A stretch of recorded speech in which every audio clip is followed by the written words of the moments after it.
Hello guys, welcome to Tech Design. I hope you're enjoying all my electrical routing or wiring harness tutorials. So please subscribe to my channel and hit a like button as well as share my videos.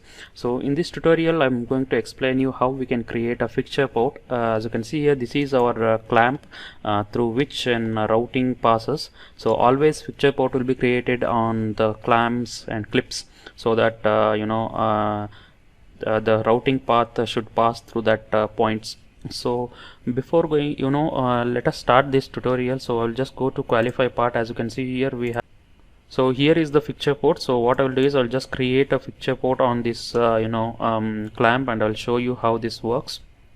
So right click on that and go to new file, and you can see here we need to select the same points or whatever we have discussed in fitting port, but here in this case rotation vector is not at all available because since it is a fixture port.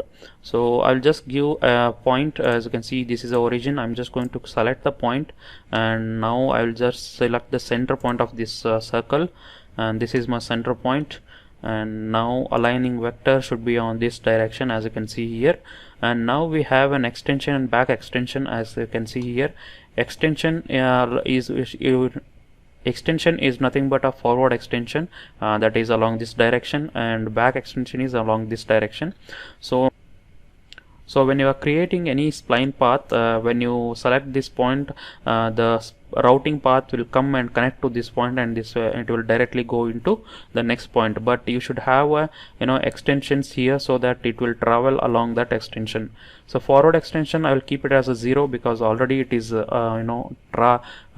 this point is already beyond this component. So backward extension I am just going to give 10 mm.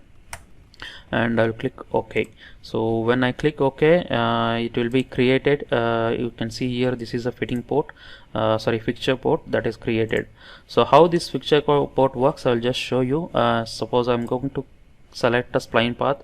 So from this point to this point and from this point. So this is how it works, guys. You can see here from this point it is select created, and it should have some for backward extension. As you can see here, this is a backward extension whatever we have provided in qualifying part.